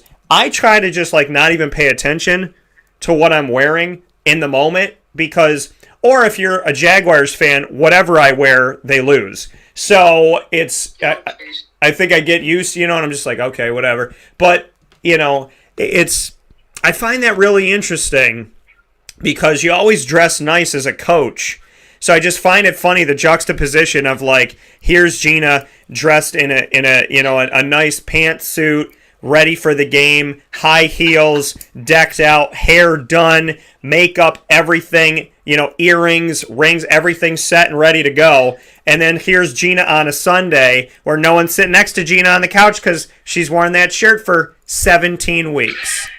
And also, you know, it's not only that, it's where I'm sitting. So, you know, if, you know, I have a TV outside on our deck, and we watched it outside last week, and I was so tempted to say, oh, God, we can't watch it outside again because we lost, you know. So every time they were close this week to getting a touchdown, I went inside, watch it inside. So, oh, God. Yeah, you don't want to be around me, Dan. You know, I really have some weird things. And, you know, my siblings, my mom and my dad, they knew. They knew if I wore something, if I bought something new and we lost, they wouldn't see that outfit again. Maybe I would bring it back the following year and try it one more time. So. What I think you should do is you should buy a bunch of Buffalo stuff, keep the tags on it. When they lose, just go back to Kohl's and be like, it didn't fit. It just didn't work out. That's a great idea, except, you know, I'm worried I'll get wing sauce or something on it, so that would be good. Well, you got to be careful, you know. But you know, I think the whole thing of like, I watched the game outside on the deck and we lost. This is Central New York, Central and Upstate. I think one of the easiest things, because I'm sitting here thinking in my head, what if they won 3 or 4 weeks in a row? Are you sitting outside on the deck when it's snowing? Just like, I can't go inside. Oh, I know. You know? I know. I thought about that the very first week, but, you know, sometimes you got to take opportunities when you have, you know, especially in upstate New York. This is a beautiful time of year, so. Yeah. Yeah, but I still like watching inside, you know, better. God is looking out for you. And I have my spot, you know, where I sit and everything. Where do you sit? So paint us a picture for those of us that, you know, are here with Gina Castelli this morning on Wake Up Call with Dan Tortora inside the Cafe Kubal Studios. Segment is bi-monthly every other Tuesday called Sports Ends in a Vowel. So set the marker for it, 10:15 a.m. Eastern Time on Facebook, YouTube, MixLR, wakeupcalldt.com, all the good stuff. So paint us all a picture of what the room looks like and where you're sitting when there's a Buffalo game. Well, first of all, I'm sure everybody's really cares where I sit right now, but we do, because there's so many superstitious fans out there. Like, they need to know, does she sit on the third cushion, or does she sit in between the second and third, or does she sit on the arm of the chair? This is important to people, Gina. You don't understand. There's a lot of superstitious people out there. And there's a lot of superstitious coaches, and so a lot of coaches would understand this. We have this black wraparound couch, and I sit like at the far end of it, you know, to the left. Okay. And that's where I sit. And if we're not doing well, I'll stand, and I stand in front of the TV. And if they start winning, I just stay standing. I'm standing. It's really crazy. I know. I have my things, but hey, I want to feel like I'm helping our winning. You know, I as a coach, I always want to feel like we're doing something. So I think that's my control piece to this. Well, and it makes me feel better because people would say, like, I would kneel, and for, like, I'd watch a Syracuse basketball game and I'd kneel, and they're like, "What are you going in next, Dan? What are you going?" And I was like, "Don't be a jerk. Like, I'm here. I'm trying to, you know, 2 things that I would do. I would kneel. I get really close and closer to the TV when I'm loving up on my teams. And then the other thing that I do is I say we. And then there's someone, we, Dan? Really? Are you out there? Are you on the roster, Dan? Huh? And I'm like, dude, okay? It's family. You love them. You want to see them succeed. So yes, I say we. Yes, I kneel in front of the television. And now a coach who's very successful in her career does the same thing. So guess who doesn't feel bad about it before today? Now I really don't feel bad about it when Gina's like, yeah, I'm a coach and I do the same thing and I stand in front of the television and I say we and I'm trying to help the team win. So I feel good, Gina. I feel like today was a Dr. Phil breakthrough that what I thought before is the truth. When you say we, it's fine. And when you kneel in front of the television, well, you're praying / getting ready for somebody to call you in the game. Why not? I got eligibility. Why not use it? That's too funny. I think I've also, influenced my family because, I've been coaching for so long and they know this. And a real funny story was my older sister when we were in the Sweet 16 and they all came out to watch. She wore an outfit for the first game, and I think it was the second game too. And then the third game, she decided not to wear it, but she brought it. She brought it with her, and we were losing. And she went and changed at halftime to put it on. I'm kind of like, oh my God! I'm like that's the epitome of our family right there. So I'm not sure if it was the third game or the second game because the third game we actually lost to go into the Elite Eight. Yeah. But it might have been the second game. We were down at half, and I told her she had to wear that outfit for the next game. So it's terrible. It's terrible. And then you try to change it, but it just doesn't work. It doesn't work for me. But for whatever reason. Do you find that you potentially yell at a family member during a Bills game to go put the shirt on that they were wearing last week when they won? Do you do that? Do you say, like, to your sister, like, hey, you remember you sat in this part, you made buffalo wing dip, and in the third quarter, you were eating it, and you were wearing a Doug Flutie jersey. You're not wearing the Doug Flutie jersey. I know it's in your car. / you're not eating the buffalo wing dip right now. I need you to reenact the moment of when we scored the touchdown. Do you go there? Do you get that far? Oh, definitely. Okay. We're all there. When we're all together, it's like if we scored a touchdown, we were doing something, we all try to keep it going. We're a team. We're a family and we're a team. We stick together with those things. That's what makes it fun, so definitely. It's great watching. I love watching football, Buffalo Bills football with my family because we're all the same with it. We really get into it. Every single one of us is just really into the team, and we all obviously want to win, and so we make it fun. That coming from Gina Castelli in Sports Ends in a Vowel, which today has become the topic Buffalo Bills and superstitions. So, but it's fun. It's exciting. And Greg wrote in, as a Syracuse Giants Mets fan, I also do a lot of standing and pacing, also need a lot of things to hit and sometimes toss.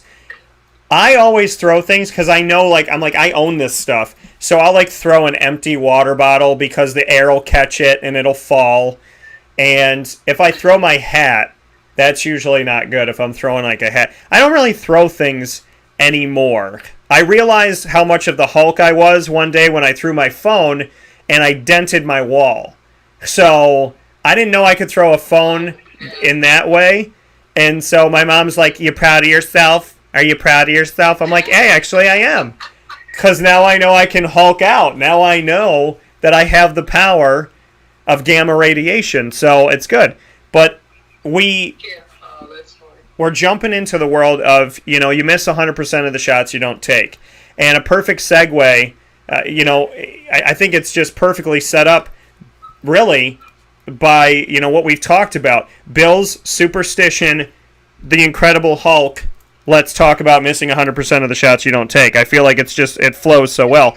So, your thoughts on this, because you're a longtime basketball coach, you work in the basketball world, you're working in the basketball world at UAlbany, so you know what it's like to live in this world of missing 100% of the shots you don't take, but it's also off the court, and it's in life in general. We hear it a lot. Some people will say, oh my God, I've heard that a million times, Dan. Why are you talking about it? And I think it's because there's deeper meaning to it. So, Gina, what can you say about the statement, you miss 100% of the shots you don't take? Well, when you text me about the topic, the first thing I thought about actually was when I was in college, my college coach, and most of my teammates would tell you I shot too much, so I'm definitely a shooter, point guard, but I also like to pass the ball. So many times in college, I would hear my college coach on the sideline saying, Gina, shoot the ball. And, there was many times when I'd pass up open shots. And sometimes that occurred when, shots weren't falling for me. So instead of just trying to just keep shooting, I would pass it up. And she would get so mad at me. And as time went on, even in coaching for me, literally I had players that did the same thing. So I got to understand that more as time went on. Probably not so much at the college level, because I think that sometimes fear sets in. You don't want to make mistakes, so you don't take those chances. And you don't want to keep missing shots, so you just think of, okay, what else can I do? And in life, I think of that in my own career. There's many times where, when I was at Siena, I was offered different positions, different coaching positions, and I decided not to take those jobs because I loved the situation I was at Siena. But then later on, you think, I wonder what if I would have taken, that job. And sometimes I think, wow, that would have been kind of neat to think, like, what if I would have taken that?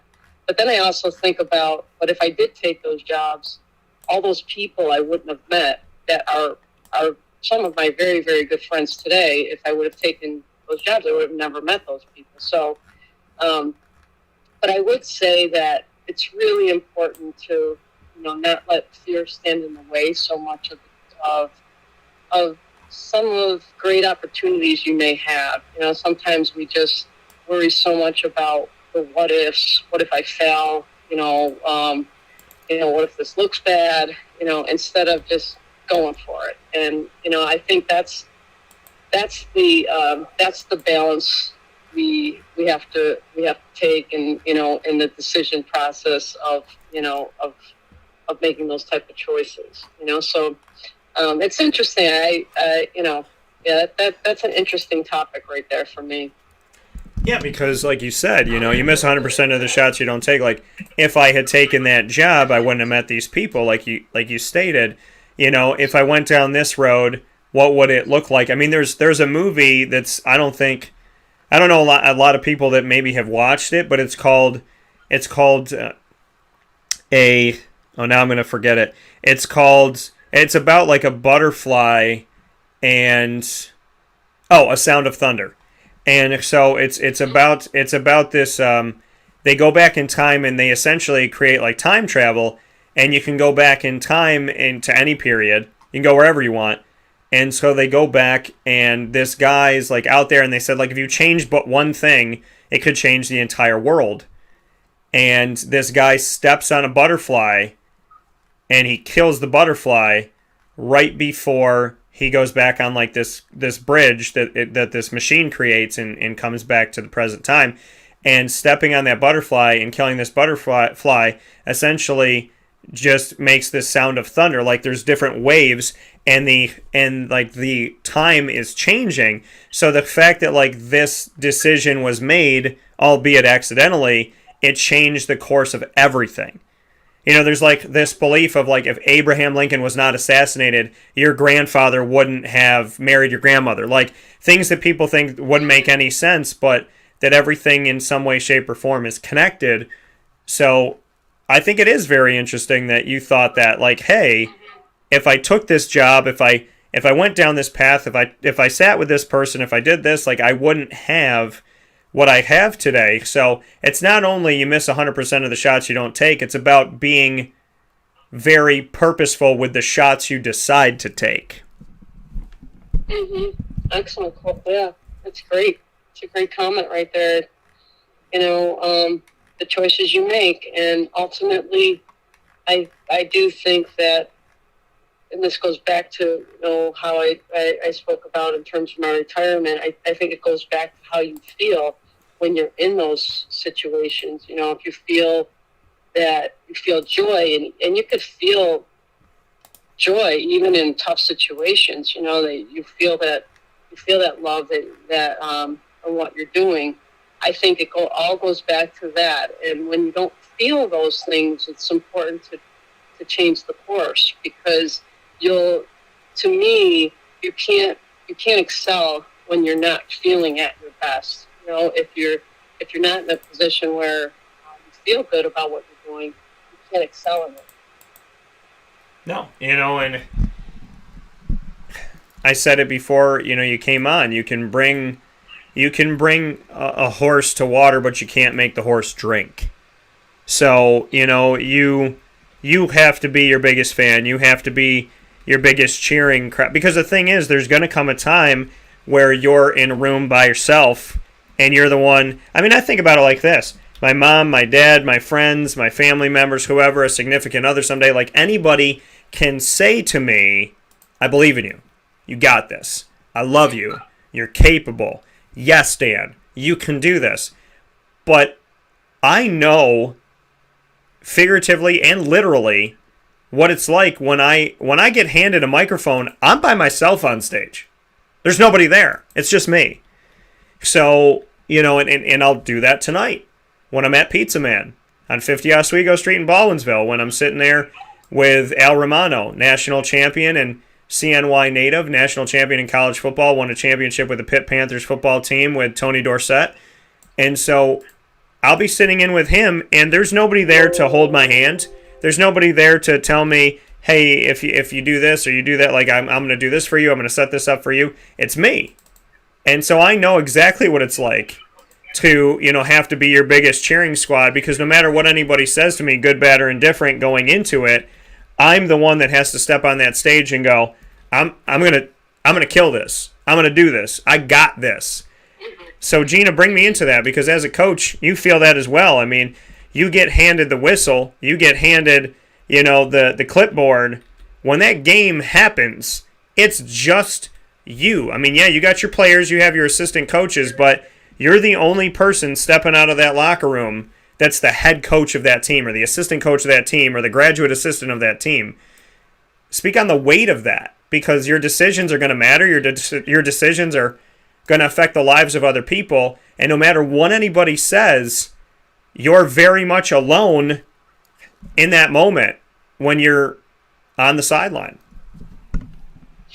Yes, you are. But it's funny you're talking about all this, because one of my jobs at UAlbany is kind of like the leadership liaison with the players.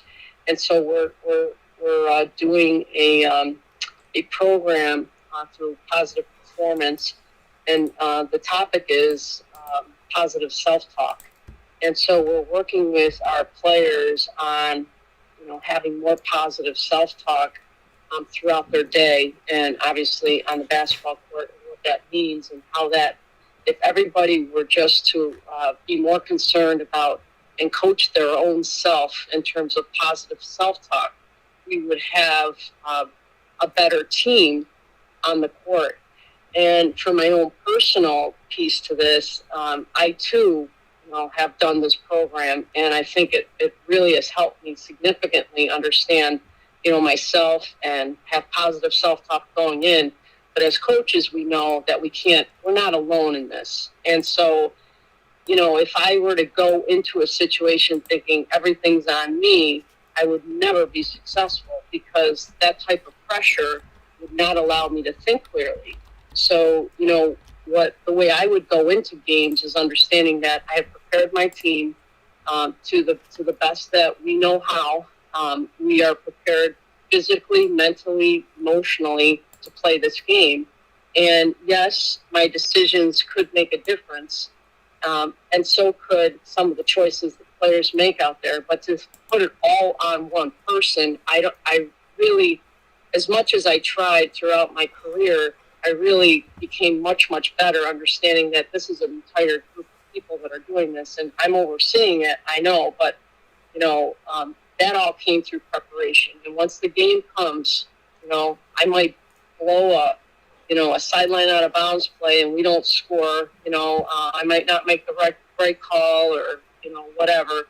But, I really tried very hard not to beat myself up a lot, when those things happen, because there's so much other stuff that's going on in the game that just as equally could have been the difference in making us win or lose. So I think that's really important. But I also really, really believe in preparing mentally, for the game. And I think kids and coaches, all of us, would do well if we practice positive self-talk.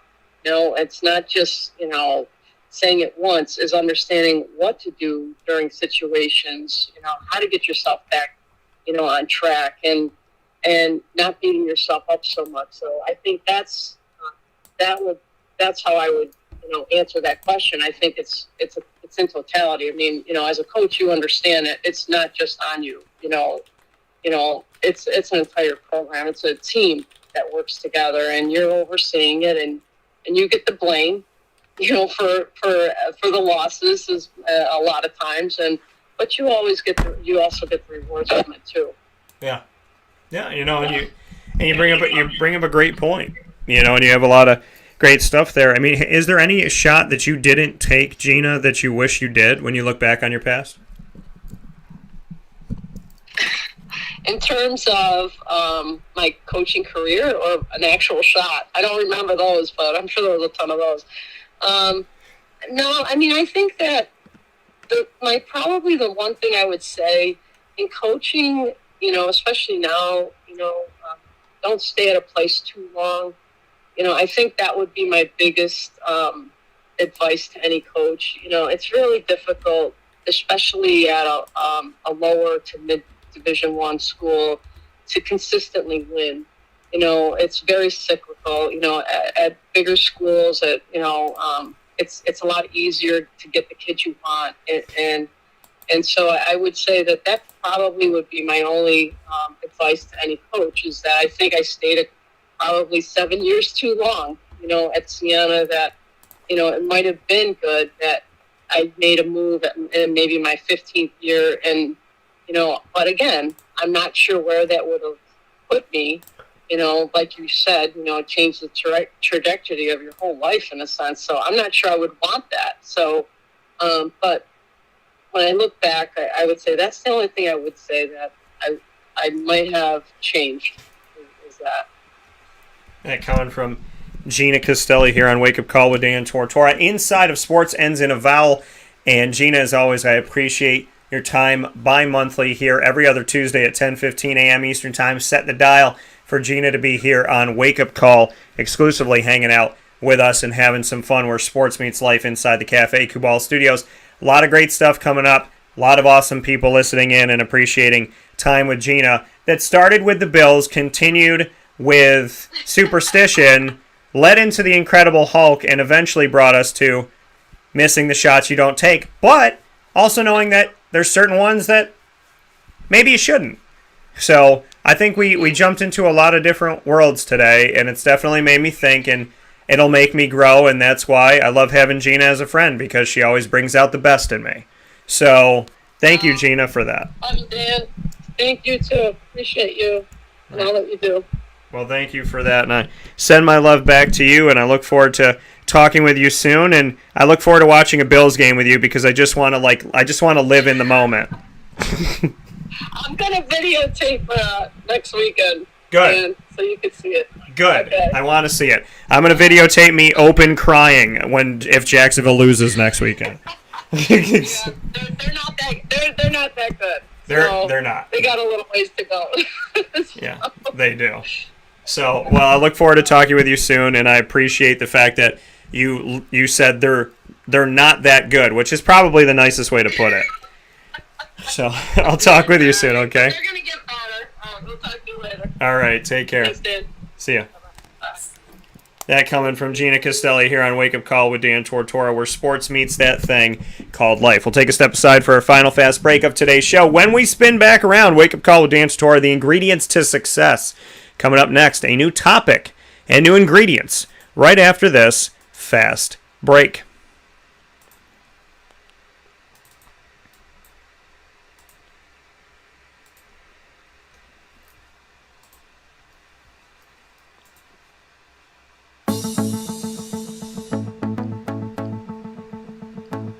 Avicolli's, located on the corner of Route 57 and Wetzel Road in Liverpool, New York, has been your trusted neighbor for decades. Located just steps from Liverpool High School, we're happy to have the Liverpool Warriors on-site, on-location broadcast at Avicolli's through Wake Up Call with Dan Tortora every single month, featuring student athletes, coaches, and administration throughout the year from Liverpool High School. Head out to Avicolli's today on the corner of Route 57 and Wetzel Road in Liverpool, New York, open Tuesday through Sunday for lunch, dinner, and drinks. We'd love to see you out there, and of course you can call them at 315-622-5100 for takeout, delivery, and catering. That's 315-622-5100, and also find them on myavicollis.com. That's myavicollis.com.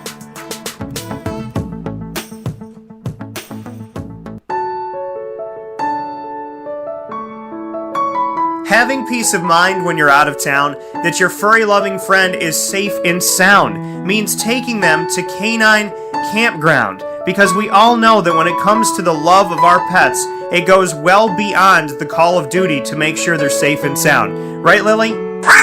So take a ride to 242 Johnson Street in East Syracuse, New York, and see Canine Campground and where your dog will be staying in the classic cabin, the executive cabin, the grand cabin, or of course the luxury cabin, because if you know Lily, you know she loves luxury. Now you don't have to wait to the last minute to find a family member or a friend that'll take your dog for a few days. Call Canine Campground at 315-299-4013. That's 315-299-4013. Their drop-off and pickup times are Monday through Sunday.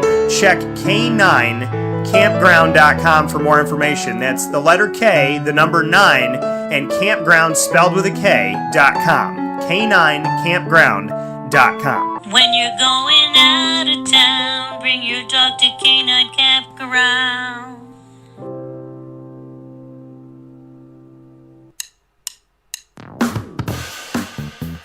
PB&J's Lunchbox, the food truck that you love finding all throughout Central and Upstate New York, now has a street-side cafe. So when you're craving their traditional favorites as well as their out-of-box amazing menu items, you can now head to 663 Old Liverpool Road in Liverpool, New York. Located just minutes from the highway, the Thruway, Destiny USA, and Onondaga Lake Parkway, PB&J's Lunchbox Street-Side Cafe is there for you Monday through Saturday from 9 a.m. to 7 p.m., serving breakfast, lunch, and dinner all throughout the day. Get breakfast for dinner, dinner for lunch, whatever you fancy, including their award-winning grilled peanut butter and jelly sandwich. Find them at 663 Old Liverpool Road in Liverpool, New York. PB&J's Lunchbox, where we love to know what's in your lunchbox.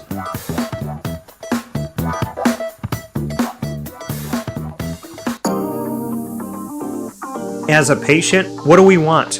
To be cared for, to be listened to, and to have someone walk us through the process on our path to victory. Victory Sports Medicine and Orthopedics does all of those things beautifully, with Dr. Mark Petropoli leading the team on 791 West Genesee Street in Skaneateles, New York, located minutes from beautiful Skaneateles Lake. Whatever your injury may be from head to toe, preventative care, rehab, physical therapy, laser therapy, and surgery are all available at Victory Sports Medicine and Orthopedics, where they care about us, they listen to us, and they understand that everyone's path to victory is a little bit different. Let them help you on yours by calling 315-685-7544 to make your appointment today. That's 315-685-7544. And find out more information at victorysportsmedicine.com.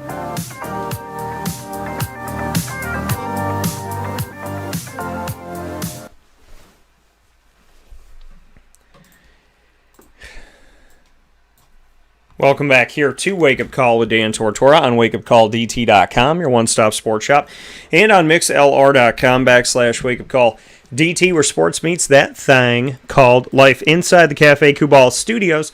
You're watching and listening to Wake Up Call also on youtube.com/wakeupcalldt, facebook.com/wakeupcalldt, and facebook.com/live-now-DT, and I'm so happy to have you here. We're jumping into the final piece of today's broadcast, and every single broadcast that we have on Tuesdays, which is the Ingredients to Success, proudly brought to you by Avicolli's on the corner of Route 57 and Wetzel Road in Liverpool, New York. Minutes from Liverpool High School. You can walk to Liverpool High School from there. And we have the Liverpool Warriors with us every single month on site, on location at Avicolli's, promoting the high school, the athletics, the student athletes, the coaches, the families, and everybody in our community. So we appreciate you so much, Liverpool. We appreciate all that you do. Appreciate all you Warriors, past, present, and future. And appreciate all the families and loved ones and neighbors that support and come out to our shows at Avicolli. So thank you so much for that. The Ingredients to Success topic for today is finding the comedy in life, something that I love to do. My friends know that I do it daily. My mother knows that I do it daily. Finding the comedy in life is just finding something that, I don't think there's ever been a day where I haven't laughed or I haven't, wanted to see somebody else to try to provoke somebody else to laugh. So, I think finding the comedy in life. And what are the ingredients to that? Don't take life so seriously. Don't be so down in the dumps and, oh my gosh, and this is this and this is that and what if this and what if that. Listen, we can't control everything. We can't. Okay? You can't control anything but yourself. That's the truth. You can't control anything in life but you. So, my best advice to you is to, finding the comedy in life, don't take life so seriously. Be open-minded. Ask yourself what you would rather do 10 years from now. Still be talking about something that hurt you or be laughing about it. Finding the silver lining, so to speak. Gina talks about you miss 100% of the shots you don't take, but there's certain shots that you don't take because it's not the path you want to go on, so to speak. So it's a deeper meaning to it. It's not just simply, hey, take every shot. It's, some shots. What if I went to the college that wasn't Marywood, that I was deciding between Marywood and that? I mean, look at the trajectory of my life. Literally, yesterday being at the Marywood golf tournament would have never happened. It would have never happened. And I wouldn't have known any of those people. What the school I chose to go to created yesterday. If I never went to Marywood, I would have never been at the golf tournament, would have never known Enrico, would have never known Jen, would have never known Carrie, would have never known any of these people, wouldn't have met Mike yesterday, wouldn't have met Sherv yesterday, wouldn't have had a conversation with this person, and none of that stuff would have happened. And if that didn't happen, then I wouldn't have been where I was yesterday to be able to drive to where I drive to yesterday. So literally going to Marywood changed my entire life. So, if I had gone to the other place, it would have changed everything. And there's so many opportunities in business and personal life that wouldn't have been there. Other things would have been there, but that wasn't the path I was supposed to be on. So, it's important to really be calculating in the moves that you make, right? Calculated risk, not just risk for risk, not just never taking a risk and not taking a risk for the sake of taking one, but to have a calculated risk and risks and why. What is your why? So, today's topic, inside the Ingredients to Success, find the comedy in life. Be lighthearted. That doesn't mean don't put your heart into things. It's just don't let this world get you down. Laugh about stuff. It may be hard to laugh about it right away, and I'm not saying laugh about, you see a murder on the news, don't laugh about that. But find peace. Find something that helps you to kind of just smile. I love telling jokes. I love seeing people have fun and have a great time. I love trying to be the person that you can trust to make you laugh. I like when people come to me knowing, hey, Dan's going to make me laugh. What day? Every day. And I don't feel weight on my shoulders for that. I love that. I love that people know they're going to have a good time with me. And I think that that's important. I think it's important to surround yourself with those people and to be that person. You might not be the person that tells jokes, but find the comedy in life. my mom tells me all the time that there's this person in her life that tries to bother her, and she's like, well, they're my comic relief now. So, take the worst things in your life and find the positives in them. Because if you find the positives in them, if you basically take away the fear of the monster, then what is there to be afraid of? Right? So that's my best advice to tell you, and that has to do with finding comedy in life, is take the thing that scares you most, take the thing that pisses you off most, take the thing that makes you most angry, take the thing that you're most afraid of, and find some way, positively, constructively, to take the power away from that, right? Turn it in the other, just get rid of that power. And I use comedy to handle real life. And it doesn't mean I can't be serious, and it doesn't mean I don't handle problems. It just means that I find a way to work through problems with comedy, as opposed to being stressed and driving myself nuts, because I've been there, done that, and that never works. And it always ends up feeling it hurts. And what does work is love. What does work is comedy. What does work is community. What does work is togetherness. So practice those things, and I think you'll have a better day. With that being said, the ingredients to success brought to you by Avicolli. Thank you so much to Avicolli for all that they do. We'll see you there this Thursday with our next special with the Liverpool Warriors that I cannot wait for. Field hockey coming up, baby. Let's do this on Thursday night. Very much excited for that. Ingredients to success every single Tuesday, and Avicolli's open up Tuesday through Sunday for you for lunch, dinner, and drinks. Pizza side, which is more casual side, the fine dining, the bar, and the outdoor dining, as well as calling 315-622-5100 for takeout, delivery, and catering. You can also go to myavicollis.com. Tune in live to Wake Up Call every Monday through Friday from 9 a.m. to 11 a.m. Eastern Time. YouTube.com/WakeUpCallDT. Facebook.com/WakeUpCallDT. Facebook.com/LiveNowDT. MixLR.com/WakeUpCallDT. And on WakeUpCallDT.com. Once the shows go live, check them in the archives. Search Wake Up Call with Dan Tortora, or one word, Wake Up Call DT, on Stitcher, Spotify, MixLR, YouTube, iTunes, and Apple Podcasts, TuneIn, Podbean, and iHeartRadio.